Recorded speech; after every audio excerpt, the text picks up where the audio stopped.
আসসালামু আলাইকুম। আশা করি সকলেই ভালো আছেন, সুস্থ আছেন। আমাদের ধান ক্ষেতের পাশে এই সাপটি কয়েকজন মিলে মারছে। জানি না এটা কী সাপ। আপনারা যদি জেনে থাকেন অবশ্যই আপনারা কমেন্টে জানিয়ে দিবেন।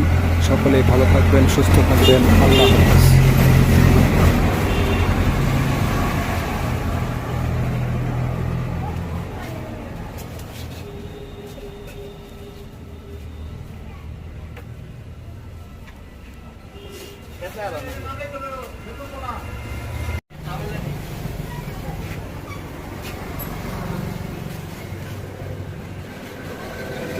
লেঙ্গুর কালার